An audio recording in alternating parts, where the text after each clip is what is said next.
আবুল সরকার নামক এক ভণ্ড, শুধু ভণ্ড না, ভণ্ডদের সম্রাট, ঠিক না ঠিক? গাঁজাখোর, নেশাগ্রস্ত এই ব্যক্তি আল্লাহ রব্বুল আলামিনকে মুনাফিক বলে গালি দিয়েছে। সে বলে আল্লাহ এক মুখে কয় কথা বলে, নাউজুবিল্লাহ পড়েন। সে মঞ্চে দাঁড়িয়ে বলে আল্লাহ এক মুখে কত কথা বলে, এক মুখে একাধিক কথা যে বলে তারে মুনাফিক বলা হয়। নাউজুবিল্লাহি মিন যালিক। এটা তো আমি সবচেয়ে দুর্বল শব্দ বলেছি। ও মুখে যেটা বলেছে এটা উচ্চারণ তো দূরের কথা, এটা শোনাও পাপ। আল্লাহর সামনে এত খারাপ একটা কথা বলেছে। বাংলাদেশের প্রশাসন তাকে গ্রেফতার করেছে। প্রশাসনকে এই ব্যাপারে ধন্যবাদ জানায় তাকে গ্রেফতার করার কারণে। কিন্তু বড় দুঃখজনক, এই কথাটা রেকর্ড হচ্ছে, মনে রাখবেন, দেখবেন কয়দিন পরে এই বদমাশ জামিনে বের হয়ে গেছে। ঠিক না বেরিয়ে যদি বলেন? বিগত জীবনে ইতিহাস তাই হয়েছে। যত ভণ্ডরা অপকর্ম করে ধরা খেয়েছে, দুদিন পরে জামিনে বের হয়েছে। কারণ হচ্ছে এই দেশে ব্রিটিশদের তৈরি করা আইন, এমন জুলমের আইন, এমন শোষণের আইন, এমন মানবাধিকার লঙ্ঘন করার মতো আইন তারা তৈরি করেছে যে এখানে মানুষের অধিকার রক্ষিত হয় না, বরং প্রতিনিয়ত মানুষের অধিকারকে ধ্বংস করা হয়। বাংলাদেশে নারী নির্যাতন আইনের মামলা আছে। আপনি বেচারা কোনো অপরাধ করেন না, আপনার স্ত্রী আপনার নামে ধর্ষণে মামলা দিতে পারবে। নাউজুবিল্লাহি মিন যালিক। স্ত্রী আবার স্বামীর বিরুদ্ধে ধর্ষণে মামলা কেমনে দেয় আপনারা বলেন তো ভাই? শয়তানের তো একটা লিমিট থাকা উচিত। আমার তো মনে হয় যে স্ত্রী স্বামীর বিরুদ্ধে ধর্ষণের মামলা দেয়, এই দৃশ্য দেখে বলা হয় শয়তানেও হাসে। ঠিক কিনা বলেন? এগুলো বাংলাদেশে বানানো হয়েছে, এগুলো তৈরি করা হয়েছে। আর এই সব যদি পরিবর্তন করতে চান তাহলে গণতান্ত্রিক সিস্টেম দিয়ে এটা হবে না। প্রত্যেকটা মানুষের অন্তরে খেলাফত আলা মিনহাজিন নবুওয়া, নবী করিম সাল্লাল্লাহু আলাইহি সাল্লাম যেমন রাষ্ট্র পরিচালনা করেছেন, সেই মূলনীতি অন্তরে লালন করে সেই অনুযায়ী রাষ্ট্র পরিচালনার প্রচেষ্টায় এগিয়ে যেতে হবে। তা না হলে এই জাতির কোনো মুক্তি নাই। এই যে আবুল সরকার গ্রেফতার হয়েছে, আল্লাহকে গালি দিয়েছে, এমন ফাহেসা ভাষায় গালি দিয়েছে, উচ্চারণ করাই সম্ভব নয়। আমি তো মনে করি খেলাফত যদি প্রতিষ্ঠা থাকতো তাহলে ওয়াজিবুল কতল, এর গর্দান উড়াই দেওয়া ফরজ ছিল, কিন্তু কেউ উড়াবে গর্দান? কালকে দেখবেন এর পক্ষে বাউল শিল্পীর রাস্তায় ল্যাংটা হয়ে মিছিল করা শুরু করেছে। এই বাউল নামক ফাউলের পক্ষে যে কথা বলবে পিটাইয়া হাড্ডি ভেঙে দিতে হবে।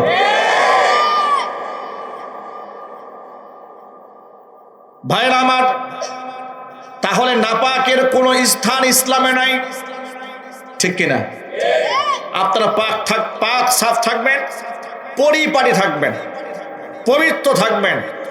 নামাজ যখন দাঁড়াবেন আল্লাহর সামনে সুন্দর পোশাক পরে দাঁড়াবেন, একদম পরিষ্কার পরিচ্ছন্ন। এরকম যেন না হয় যে আপনার গায়ের দুর্গন্ধে আরেকজন নামাজে কষ্ট হয়। এরকম খবিশ এলাকায় আছে কিনা? এরকম বিপদে আমি কয়েকবার পড়েছি।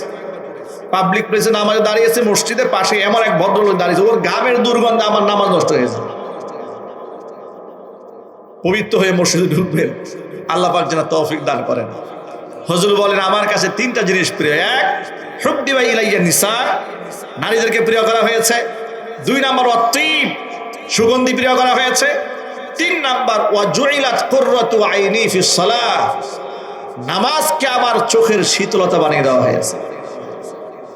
নামাজের মধ্যে আমার কলিজা ঠান্ডা, আমার দিল ঠান্ডা, আমার চোখের শীতলতা হচ্ছে নামাজ। যে নামাজ মুসলমানদের কলিজার শীতলতা হওয়ার কথা ছিল, সেই নামাজ হয়ে গেছে মুসলমানদের কাছে সবচেয়ে বড় বোঝা। ঠিক না বেঠিক জুড়ে বলেন? সমাজের কত পার্সেন্ট লোক নামাজ পড়ে, কত জন মুসলমান নামাজ পড়ে? আল্লাহ তাআলা কোরআন মাজিদের সূরা বাকারায় বিষয়টি পরিষ্কার করে দিয়েছেন। ওয়া ইন্নাহা লাকাবীরাতুন ইল্লা আলাল খাশিঈন, নামাজ মুনাফিকদের জন্য এবং যাদের অন্তরে আল্লাহর ভয় নাই তাদের জন্য বড় ভারী একটা বোঝা। লাকাবীরাতুন ইল্লা আলাল খাশিঈন, তবে তাদের যাদের মধ্যে অন্তরে খুশু আছে, আল্লাহর ভয় আছে, একাগ্রতা আছে, তাদের কাছে নামাজ বোঝা নয়, বরং তাদের কাছে নামাজের চাইতে শ্রেষ্ঠ আমল পৃথিবীতে আর নাই। ইমানদাররা সুযোগ পেলেই নামাজে দাঁড়িয়ে যায়। জিহাদের ময়দান থেকে সাহাবায়ে কেরাম রাদিয়াল্লাহু তাআলা আনহু আজমাইনদেরকে নিয়ে রাসূল পাক সাল্লাল্লাহু আলাইহি ওয়াসাল্লাম ব্যাক করছেন। রাত হয়েছে, এক জায়গায় তাঁবু গেড়ে বিশ্রাম নেবেন রাতের বেলায়, সকালবেলা রওনা হবে। তো রাতের বেলায় এতগুলো সাহাবায়ে কেরাম মুজাহিদরা বিশ্রাম নেবে, শত্রু দল তো আসতে পারে। এইজন দুইজন ব্যক্তিকে দায়িত্ব দেওয়া হলো রাত্রে বেলায় পাহারা দেওয়ার জন্য। একজনের নাম হচ্ছে আব্বাদ ইবনে বিশর, আরেকজনের নাম হচ্ছে আম্মার ইবনে ইয়াসির রাদিয়াল্লাহু তাআলা আনহুমা। বাই রোটেশন, এরা পালাক্রমে তারা দায়িত্ব পালন করবেন। প্রথম অর্ধ রজনী একজন পাহারা দেবেন, শেষ অর্ধ রজনী আরেকজন পাহারা দেবেন। প্রথম রাতে দায়িত্ব গ্রহণ করলেন আব্বাদ ইবনে বিশর রাদিয়াল্লাহু তাআলা আনহু। সব সাহাবায়ে কেরাম ঘুমিয়ে পড়েছেন। আব্বাদ ইবনে বিশর তিনি জেগে জেগে সাহাবীদেরকে পাহারা দিচ্ছেন। মনে মনে ভাবলেন, সবাই ঘুমিয়ে আছে আর আমি একাকী জেগে আছি, তো সময়টা কাটাবো কি করে? একা একজন মানুষ সময় কি করে কাটাবো? নামাজে কাটিয়ে দিন। নামাজে দাঁড়ালেন। নামাজে দাঁড়িয়ে সূরা আর রহমান তিলাওয়াত শুরু করলেন। আর রহমান তিলাওয়াত করাকালে দূর থেকে শত্রু তীর মেরে দিয়েছে গায়ে। আব্বাদ ইবনে বিশর গায়ের মধ্যে তীর নিয়ে নামাজ পড়ে যাচ্ছেন, তেলাওয়াত করে যাচ্ছেন, নামাজ ছাড়েন না। শত্রু আরেকটা তীর মেরেছে। আব্বাদ ইবনে বিশরের গোটা দেহটা রক্তাক্ত হয়েছে। কোনো মতে সেজদা দিয়ে সালাম ফিরিয়ে নামাজ শেষ করে সাথীদেরকে ডেকেছেন। নবী করিম সাল্লাল্লাহু আলাইহি ওয়াসাল্লাম আব্বাদ ইবনে বিশরের রক্তাক্ত চেহারা দেখে, দেহ দেখে বলেন, আব্বাদ তুমি কেন আমাদেরকে আগে ডাকলে না? আব্বাদ ইবনে বিশর বলেন, নবীজি নামাজের মধ্যে এত মজা পাচ্ছিলাম কোরআন তেলাওয়াতে, তীর যে গায়ের মধ্যে বিঁধে গেছে, নামাজ ছাড়তে মনে চায় নাই, মনে চাচ্ছিল নামাজ আর একটা লম্বা হয়ে যাক। কিন্তু পরক্ষণে আরেকটা তীর যখন বিদ্ধ হলো, মনের মধ্যে শঙ্কা হয়ে গেল, আরেকটা তীর এসে যদি আমার বুকটা ঝাঁঝরা করে দেয় আর আমি যদি শাহাদাতের পেয়ালা পান করে দুনিয়া থেকে উপরে চলে যায়, নবীজি সাল্লাল্লাহু আলাইহি ওয়াসাল্লাম আক্রান্ত হবেন, সাহাবায়ে কেরাম আক্রান্ত হবেন। ওই চিন্তা মাথার মধ্যে যদি না আসতো, ও আল্লাহর হাবিব নামাজের মধ্যে এত মজা লাগতেছিল, জীবন চলে গেলেও নামাজ ছেড়ে দিতাম না। সেই নামাজ আমাদের কাছে হয়ে গেছে বুঝা। যে নামাজ সাহাবায়ে কেরামের চোখের শীতলতা, রাসূলের চোখের শীতলতা ছিল, সেই নামাজ হয়ে গেছে আমাদের কাছে বুঝা। আল্লাহ পাক যেন আমাদের সকলের জন্য নামাজকে সহজ বানায় দেন। জোরে বলুন আল্লাহুম্মা আমিন। তাহলে এই হাদিস থেকে আমরা তিনটা শিক্ষা পেয়েছি। এক, নারীদেরকে ঘৃণা করতে নাই, নবী করিম সাল্লাল্লাহু আলাইহি ওয়াসাল্লাম নারীদেরকে ঘৃণা করেন নাই। দুই, সুগন্ধি আল্লাহ রাসূলের কাছে প্রিয় আমল ছিল, সুতরাং আমরা সুগন্ধি ব্যবহার করব। তিন নাম্বার, অবশ্যই নামাজ সঠিক সময় আদায় করব। আল্লাহ যেন তৌফিক দান করেন। একটা হাদিস বলে আমি আলোচনা শেষ দিকে নিয়ে যাব। নবী করিম সাল্লাল্লাহু আলাইহি ওয়াসাল্লামের স্ত্রী, আমাদের মা, কলিজার টুকরা নয়নমণি উম্মুল মুমিনিন মা আয়েশা সিদ্দিকা রাদিয়াল্লাহু তাআলা আনহা, তিনি বলেন, জনৈক এক মহিলা ক্ষুধার্ত অবস্থায় দুটা মেয়েকে নিয়ে আমার বাড়িতে এসেছে কিছু সাহায্যের জন্য। তো আমার কাছে যখন সাহায্য চেয়েছে, তা আমার ঘর থেকে তাকে যে কিছু দেব এমন কোনো অবস্থা আমার ছিল না। একটা খেজুর ছিল বাড়িতে। কয়টা খেজুর? একটু সুবহানাল্লাহ পড়েন। তাদের জীবন যাপন আমাদের জীবন যাপন। একটা বাড়িতে খাওয়ার জন্য শুধুমাত্র কেবলমাত্র একখানা খেজুর আছে। মা আয়েশা বলেন, ফাআতাইতুহা ইয়াহা, আমি একটা খেজুরই মহিলাটাকে দিয়ে দিলাম। কিন্তু মজার ব্যাপার হলো, এই খেজুরটা নেওয়ার পরে ফাকাসসামাতহা বাইনাহুমা ওয়ালাম তাকুল মিনহা শাইআ, খেজুরটাকে দুটা ভাগ করে দুই মেয়ের মধ্যে বন্টন করে দিল, নিজে ক্ষুধার্ত কিছুই খেলো না। মায়ের মেয়েদের উপরে এই স্যাক্রিফাইস দেখে, এই ত্যাগ দেখে আমি বড় আশ্চর্য হলাম। আল্লাহ রসুল যখন আমার ঘরে আসলেন, পুরা ঘটনার বিবরণ হুজুরকে শোনালাম। রসুল ঘটনার বিবরণ শোনার পরে কি জবাব দিলেন শোনেন, এই পয়েন্টটা মনে রাখবেন। আল্লাহর হাবিব বললেন, মানুবতুলিয়া বিহাদিহিল বানাতি মিন শাইইন কুন্না লাহু সিতরাম মিনান নার, আও কামা ক্বালা আলাইহিস সালাতু ওয়াস সালাম। এই পৃথিবীতে আল্লাহ পাক যাদেরকে কন্যা সন্তান দান করেন, শাব্দিক অর্থ হচ্ছে মানুবুতুলিয়া বিহাদিহিল বানাতি মিন শাইইন, মানে কন্যা সন্তান দিয়ে যারা এই পৃথিবীতে পরীক্ষিত হয়। ইবতালা ইবতালি ইবতিলান মানে হচ্ছে পরীক্ষা দেওয়া। উবতুলিয়া মানে যাকে পরীক্ষা করা হয়েছে, ইসমে মাজহুলের সিগা।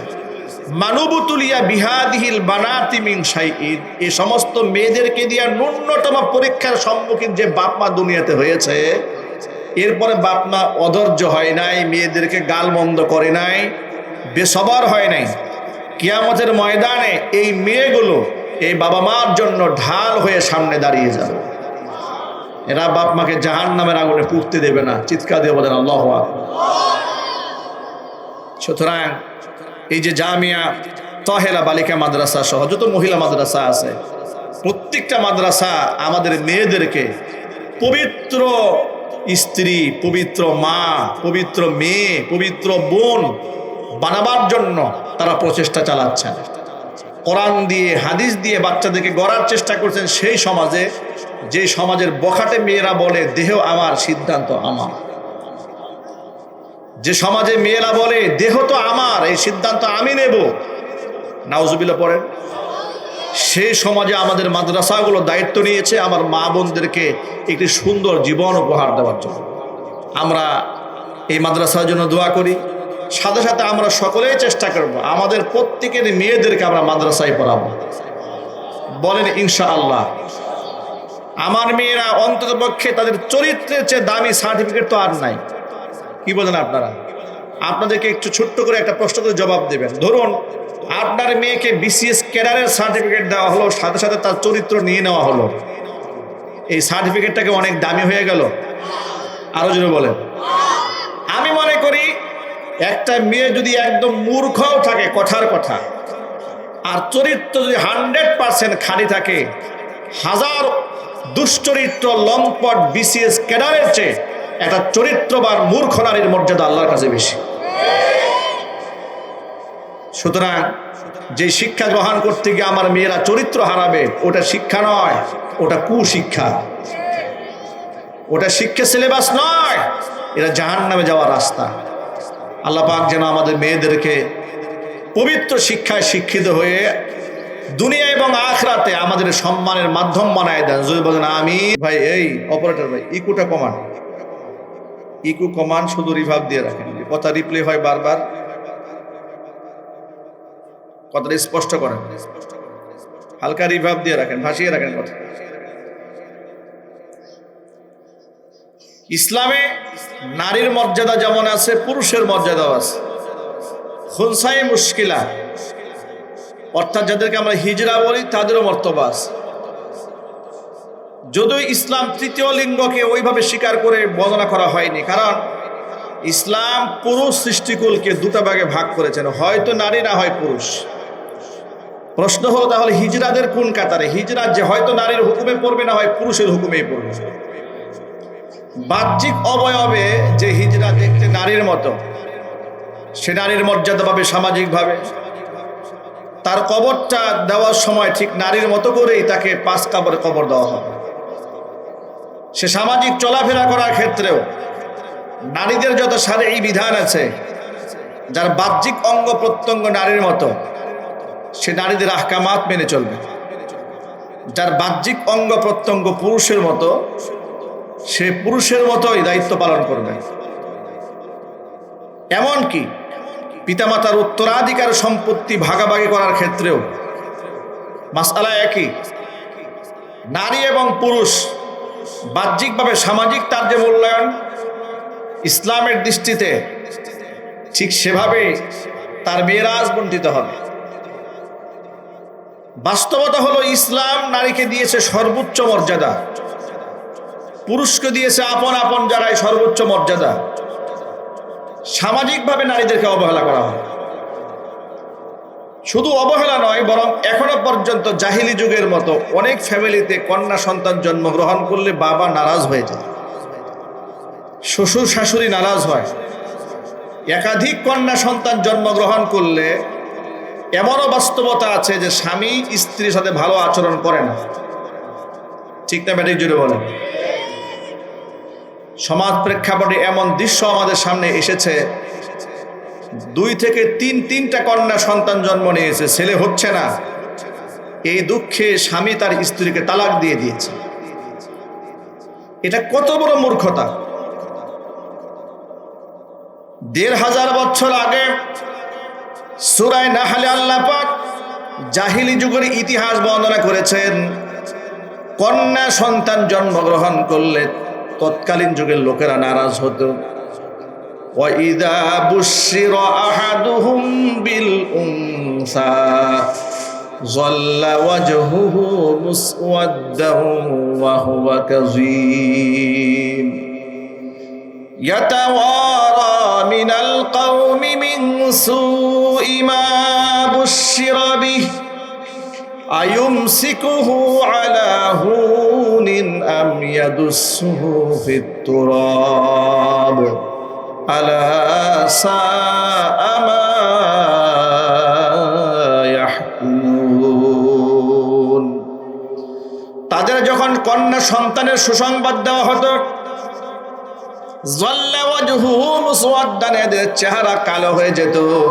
ওয়া হুয়া কাযীম, এরা মনে মনে বড় বিক্ষুব্ধ হতো। ইয়াতাওয়ারা মিনাল কওমি, লজ্জায় এলাকার মানুষকে মুখ দেখাতো না, বাবা কারো সামনে যেত না। মিনসু ইমা বুশিরাবি, তারা এই চিন্তা করতো যে আমাকে একটা দুঃসংবাদ দেওয়া হয়েছে যে আমার কন্যা সন্তান হয়েছে। এলাকার মানুষ যদি আমাকে বলে তোমার মেয়ে হয়েছে, এটা বড় লজ্জার, এটা বড় শরমের, এই জন্য মুখ দেখাতো না। তখন তারা মনে মনে ভাবতো আইয়ুমসিকুহু আলা হুন আম ইয়াদুসসুহু ফিত তুরাব, সামাজিক লাঞ্ছনা গঞ্জনা অপমান সহ্য করে মেয়েটাকে বাঁচিয়ে রাখবো নাকি জিন্দা মাটির নিচে পুঁতে ফেলবো। নাউজুবিল্লাহ। আল্লাহ পাক বলেন আলা সাআ মা ইয়াহকুমুন, এদের বিচার ব্যবস্থা, এদের বিচার ফয়সালা কতই না নিকৃষ্ট ছিল। সেই সমাজে, যে সমাজে নারী জন্মগ্রহণ করলে পিতারা হত্যা করে, নারী জন্মগ্রহণ করলে লোকেরা সমাজে মুখ দেখাতে পারে না, নারীদের মাসিক হলে নারীদেরকে ঘরে রাখা হতো না, ছোট্ট ওই যে ভেড়া বকরির দুম্বার যে আমরা ছোট ছোট ঘর বানাই না, এগুলো খোয়ার বলে, গ্রামে কি বলে, খোয়ার বলে। এই ছোট্ট খোয়ারের মতো রুম বানিয়ে মেয়েদেরকে ওখানে থাকতে দেওয়া হতো। নাউজুবিল্লাহ পড়েন। এইরকম বৈষম্যের শিকার ছিল নারী জাত। সেই সমাজে নবী করিম সাল্লাল্লাহু আলাইহি সাল্লাম ঘোষণা করলেন, যে ঘরে 3টা কন্যা সন্তান জন্মগ্রহণ করে, ওই 3 কন্যার বাবা যদি 3 কন্যার সাথে সৎ আচরণ করে, কিয়ামতের ময়দানে আমি মুহাম্মদ সাল্লাল্লাহু আলাইহি সাল্লাম এবং 3 কন্যার বাবা এইরকম পাশাপাশি অবস্থান করব। এটা ওই সমাজের বক্তব্য, যে সমাজে মেয়েদেরকে মানুষ হিসেবে পরিজ্ঞান করা হতো। মানুষ এতটাই মূর্খতার অন্ধকারে হারিয়ে গিয়েছিল, কন্যা সন্তান জন্মগ্রহণ করলে এদেরকে হত্যা করা হতো। তার বড় প্রমাণ কোরআন মাজিদের ইতিহাস আল্লাহ পাক বললেন। আবার সাথে সাথে দাহিয়া কালবি রাদিয়াল্লাহু তাআলা আনহু হুজুরের সামনে একদিন এলেন, আল্লাহর নবীর কাছে এসে বলেন, ইয়া রাসূলুল্লাহ, ইয়া হাবিবাল্লাহ, ইসলাম গ্রহণ করলে কি আমার বিগত জীবনের সব পাপ মাফ হয়ে যাবে? নবীজি বলেন, হ্যাঁ। আল ইসলাম ইয়াহদিমু মা কানা ক্বাবলা, ইসলাম এমন একটা ধর্ম, এমন একটা জীবন দর্শন, কেউ যদি একবার পড়ে না লা ইলাহা ইল্লাল্লাহু মুহাম্মাদুর রাসূলুল্লাহ, এই স্বীকৃতি দেওয়া মাত্র তার বিগত জীবনের সমস্ত গুনার খাতা আল্লাহ মাফ করে দেন। দাহিয়া কালবি বলছেন, ইয়া রাসূলুল্লাহ, আমি তো অনেক জঘন্য পাপ করেছি, একাধিক কন্যা সন্তানকে আমি জিন্দা মাটির নিচে পুঁতে ফেলেছি। জোরে বলেন নাউজুবিল্লাহ। কিন্তু আমার একটা কন্যা সন্তানের আব্বা ডাক এখনো পর্যন্ত আমার কানে বাজে। ইতিহাস রসুলের কাছে পেশ করতেছিলেন দাহিয়া কালবি। তিনি বলেন, জাহিলি যুগে কন্যা সন্তান হলে আমি মেরে ফেলতাম। এই জন্য একবার একটা কন্যা সন্তান জন্ম নিল আমার স্ত্রীর গর্ভে। আমি ব্যবসায়িক সফরে দূরে ছিলাম। দীর্ঘদিন পরে যখন সফর থেকে বাড়ি এসেছি, আমার স্ত্রী আমার সাথে একটু মিথ্যার আশ্রয় নিয়েছে, কারণ যদি বলে এটা আমার কন্যা তাহলে মেরে ফেলবো। এই জন্য সে আমার কাছে পরিচয় লুকিয়ে বলেছে তোমার যে সন্তান হয়েছিল সন্তান জন্ম হওয়ার সাথে সাথে মারা গেছে। হয়তো জন্ম হওয়ার সাথে সাথে মারা গেছে বলেছে, না হয় মৃত সন্তান জন্ম নিয়েছে। আর এই যে বাচ্চারা দেখতে পাচ্ছ এটা আমাদের সন্তান না, এটা আমাদের এক পরিচিত মানুষের সন্তান, আমরা লালিত পালিত করছি। এ কথা বলে নিজের সন্তানকে নিজের কাছে লুকিয়েছে। এরপরে মেয়েটা আস্তে আস্তে আটটু আটটু করে বড় হতে শুরু করেছে। ছোট্ট বাচ্চারা দেখবেন যখন একটু ছুটাছুটির বয়স হয় বাচ্চাদের প্রতি খুব মায়া হয়, ঠিক না? আপনি যদি বলেন, মানে বাচ্চা দুনিয়াতে এলে একরকম মায়া, আর এই বাচ্চা যখন ছুটাছুটি করবে, আপনার কাঁধে উঠবে, কোলে উঠবে, আপনাকে চুমু খাবে, তখন দেখবেন মোহাব্বতটা অনেক অনেক বেড়ে যায়। আল্লাহ রহমতে আমার 3 কন্যা 1 ছেলে। আমাদের ছোট্ট মেয়েটা এখন 2 বছর বয়সের কাছাকাছি, 2 বছর এখনো হয় নাই। এই মেয়েটা একেবারে খুব আদর সোহাগ মোহাব্বত, একটু একটু সুন্দর করে কথা বলে। আমি ওই দিন প্রোগ্রামে বের হচ্ছি, দৌড়ে এসে আমার জুতাটা নিয়ে আসছে। জুতা নিয়ে এসে একটা নেকড়া দিয়ে মুছা শুরু করছে। জুতা নেকড়া দিয়ে সুন্দর করে মুছে জুতাটা আমার পায়ের সামনে পেশ করেছে। এরপর দৌড়ে আমার ব্যাগ নিয়ে এসেছে, এরপরে মোবাইল ফোনটা নিয়ে এসেছে। এরপরে দরজা যখন খুলে দিয়েছে আমাকে বলে, আব্বু একটা চুমু দিয়ে যাও। দেখুন এই যে এতটুকুন বাচ্চা, এদের এই যে আচরণ, এগুলো আমাদের দিমাগে একদম জমা হয়ে থাকে। এই সময় বাচ্চাদের মোহাব্বতের মাত্রা আল্লাহ পাক অনেক অনেক বাড়িয়ে দেন। ওই মেয়ের মা এই কৌশলটা অবলম্বন করেছে যে শিশু বাচ্চা যদি জানে তার মেয়ে মেরে ফেলবে, বাচ্চাটা একটু বড় হোক, তার সাথে একটু সখ্যতা তৈরি হোক, মোহাব্বত তৈরি হোক, এরপরে পরিচয় দেওয়া যাবে। বাচ্চারা এরকম যখন ছুটাছুটির বয়সে উত্তীর্ণ হল, 3-4 বছর বয়স হয়ে গেল, মেয়েটার মা যখন আমার প্রতি আশ্বস্ত হয়ে গেল, তার সাথে আমার একটা বন্ডিং তৈরি হয়েছে, মোহাব্বত আর ভালোবাসা তৈরি হয়েছে, এখন পরিচয় দিলে তাকে আর আমি হত্যা করব না। মেয়ের মা একদিন আমাকে বলছেন যে এটা আসলে আপনার কাছে একটু মিথ্যা আশ্রয় গ্রহণ করেছিলাম, এই মেয়েটি অন্য কারো নয়, এটা আপনি কোলে কাখে নেন, গালে মুখে চুমু খান, এটা আপনারই মেয়ে। এই পরিচয় দেওয়ার পরে মা মনে করেছিল যে মোহাব্বতটা অনেক বেড়েছে, আর তো কোনো শঙ্কা নাই, ভয় নাই। দাহিয়া কালবি বলেন, আমি জাহিলি যুগে এত বড় অমানুষ ছিলাম, আমি এমন হায়াওয়ান ছিলাম, এমন নর পশুতে রূপান্তরিত হয়েছিলাম যে আমার এই পাথরের মতো মন গলল না, মোহাব্বত এই বাচ্চার প্রতি তৈরি হলো না।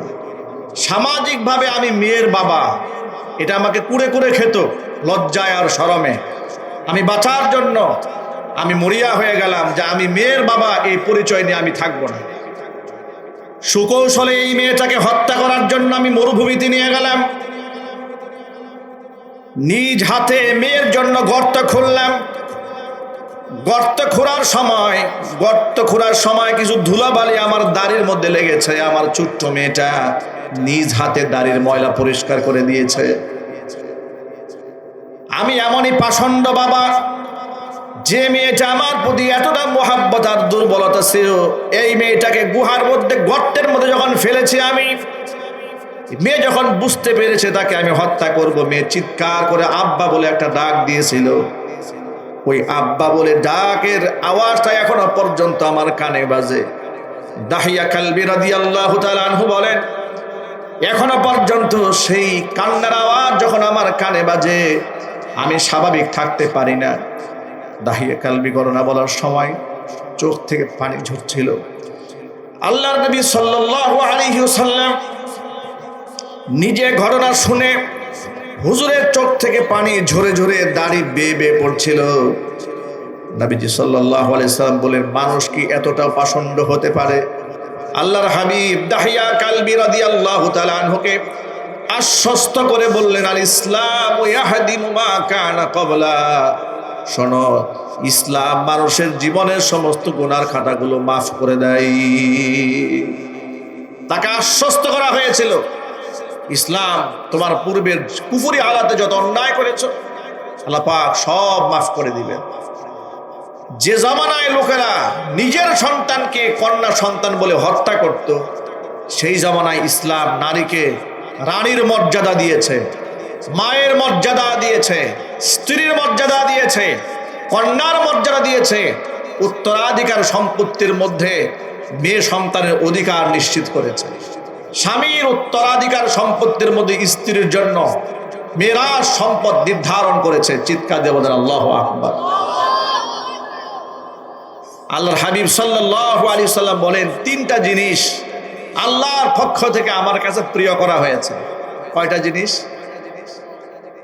হুজুর বলেন, হুব্বিবা ইলাইয়ান নিসা ওয়াত-তিব ওয়া জুইলাত কুররাতু আইনি ফিস সালাহ। তিনটা জিনিস আমার কাছে আল্লাহর পক্ষ থেকে প্রিয় করা হয়েছে। এক হচ্ছে মেয়েদেরকে আমার কাছে প্রিয় করা হয়েছে। নারী জাত আমার কাছে ঘৃণার পাত্র নয়, নারীরা আমার কাছে মহাব্বত আর মর্যাদার পাত্র। আল জান্নাতু তাহতা আকদামিস সুয়ুফ, আল জান্নাতু তাহতা আকদামিল উম্মাহাত। নবী করিম সাল্লাল্লাহু আলাইহি ওয়াসাল্লাম বলেছেন, আল জান্নাতু তাহতা আকদামিল উম্মাহাত, মায়ের পায়ের নিচে সন্তানের জান্নাত। আরেকটা হাদিসের মধ্যে এসেছে, আল জান্নাতু তাহতা জিলালিস সুয়ুফ, জান্নাত তলোয়ারের ছায়াতলে। দুইটা জায়গার মধ্যে নবী করিম সাল্লাল্লাহু আলাইহি ওয়াসাল্লাম জান্নাতের উপমা দিয়েছেন। তলোয়ারের ছায়াতলে মানে জিহাদের ময়দানে জান্নাত, আরেক হচ্ছে মায়ের পায়ের নিচে সন্তানের জান্নাত। এভাবে ইসলাম পদে পদে নারীর মর্যাদাকে সমুন্নত করেছে। আল্লাহর নবী বলেন, তিনটা জিনিস আমার কাছে প্রিয়। এক নাম্বার, হুব্বিবা ইলাইয়ান নিসা, আমার কাছে নারীদেরকে প্রিয় করা হয়েছে, ঘৃণার পাত্র বানানো হয় নাই। এক। দুই নাম্বার, অতীব, সুগন্ধি ব্যবহার করা আমি নবীর কাছে বড় প্রিয় করা হয়েছে। আল্লাহর নবী এত খুশবু দিতেন, দাড়িতে মাখতেন আতর, চুলে দিতেন, সারা শরীরে মাখতেন। জাবের ইবনে আব্দুল্লাহ রাদিয়াল্লাহু তাআলা আনহু বলেছেন, রাসূলের সাথে মুসাফা করলে হাত থেকে লম্বা সময় মিশকের ঘ্রাণ পাওয়া যেত। ইসলামে নাফাকির কোনো অবস্থান নাই, অপবিত্রতার কোনো জায়গা ইসলামে নাই। যদিও আমাদের সমাজে আল্লাহর ওলিদের নামে বলা হয় যে তাসাউফের লোক, তরিকতের লোক, এরা হচ্ছে আল্লাহওয়ালা মানুষ, আল্লাহ ভক্ত মানুষ, কিন্তু গাজার আসর বসায়। মাজারে দেখবেন যে নাপাক লোকদের আসর, নারী পুরুষ মিলে একাকার, বাজে, শিরিক, বেদাত, কুফর, কুসংস্কারে সম্পৃক্ত, মসজিদে নামাজে আসে না, পর্দা পুশিতার ধার ধারে না। তারা বলে আমরা ওলিদের তলিকার লোক, নাউজুবিল্লাহ পড়েন। গাজার আসর বসায়, গাজাও নাকি মানুষ আল্লাহকে পাওয়ার জন্য খায়। যদি কুষ্টিয়াতে লালন শাহর মাজার আছে না, তো সেখানে এই বছর গাজাখোরেরা ডিসির কাছে আবেদন জানিয়েছে গাজার যেন রাষ্ট্রীয়ভাবে পারমিশন দেওয়া হয়। ডিসির কাছে পারমিশন চাওয়ার জন্য গিয়েছে। গাজাখোরদেরকে আবার গাজাখোর বললে কষ্ট পায়।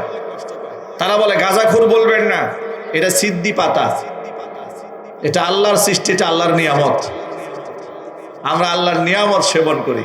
নাউজুবিল্লাহ।